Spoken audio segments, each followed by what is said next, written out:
ओम शांति। आज 6 अगस्त 1972 की अव्यक्त बाप दादा की मधुर अनमोल महावाक्यों में से सुनते हैं मुरली का मुरली मंथन। मुरली का सार है, वृत्ति चंचल होने के कारण व्रत में हल्कापन। बाबा ने कहा, अपने में इतनी विल पावर भरते जा रहे हो क्योंकि इस समय का परिवर्तन सदा काल के लिए परिवर्तन हो जाएगा। बाबा ने कहा, जैसे अग्नि में कोई भी वस्तु डालते हो तो डाली हुई वस्तु का रंग रूप और कर्तव्य बदल जाता है, ऐसे ही अनुभव करते हो कमजोरियों का रंग रूप बदल रहा है। ऐसा अपने में अनुभव करते हो। अपने अंदर दृढ़ संकल्प हो कि मुझे परिवर्तित होकर ही जाना है। फिर बाबा ने कहा, ऐसा दृढ़ संकल्प हो जो श्रेष्ठ संकल्प की लगन की अग्नि में पूरी तरह से कमजोरियां भस्म हो जाएं। फिर बाबा ने कहा, अपने आप को देखो, इस श्रेष्ठ संकल्प की अग्नि इतनी तेज प्रज्वलित हुई है। बाबा ने कहा, जब बाप अविनाशी है और प्राप्तियां भी अविनाशी हैं, तो अविनाशी प्राप्ति द्वारा जो अपनी स्टेज बना रहे हो वह भी अविनाशी है।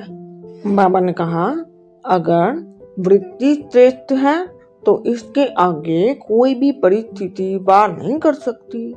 इसलिए शुभ वृत्ति है ही यह है कि मास्टर सर्वशक्तिमान आत्मा हूँ, नॉलेजफुल आत्मा हूँ, पावरफुल हूँ।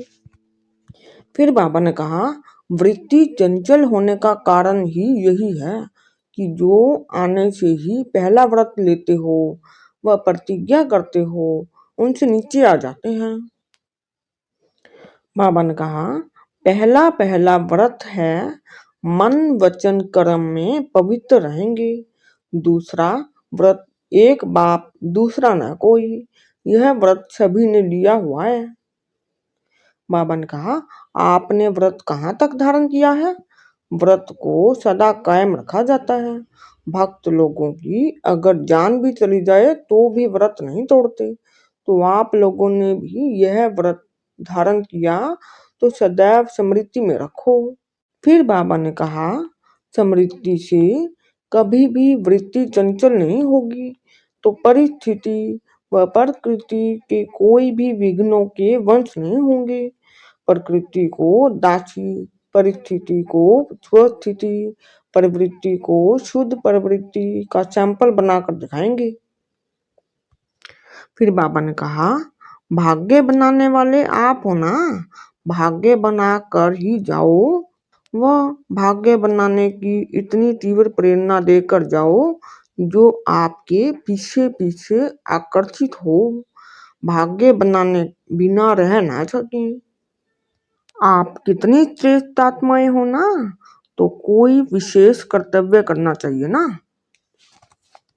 फिर बाबा ने कहा, आपके एक एक बोल में इतनी शक्ति होनी चाहिए जैसे कि अनुभवी मूर्त होकर बोलते हो।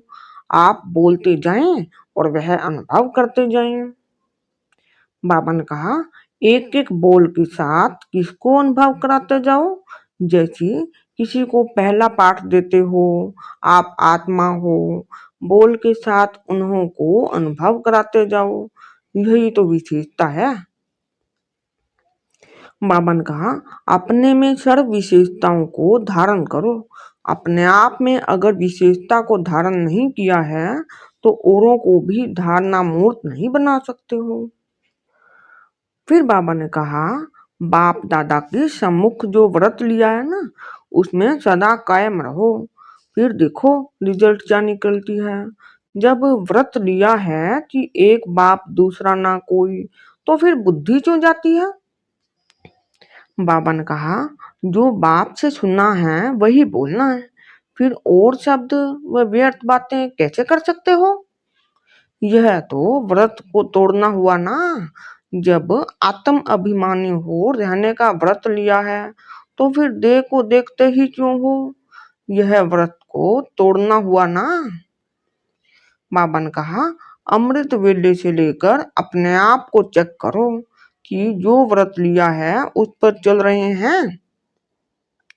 बाबा ने कहा, प्रवृत्ति में रहते कमल पुष्प समान रहेंगे। यह भी व्रत लिया है ना। जो कमल फूल समान होगा वह परिस्थिति के वश हो सकता है क्या?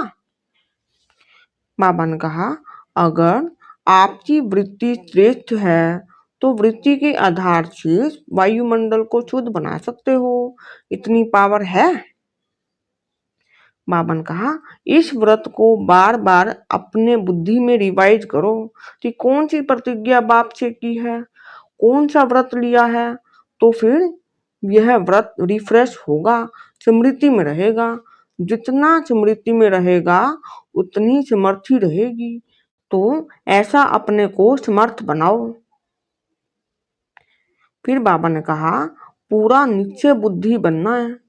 बाप हमारा साथी है। बाबा सदा मददगार हैं। निश्चय बुद्धि विजयंती ऐसा सदा स्मृति में रखते हुए हर कदम उठाओ। तो फिर देखो विजय आपके गले का हार बन जाएगी। जिन्हों के गले में विजय की माला पड़ती है वही विजय माला के मन के बनते हैं। ओम शांति।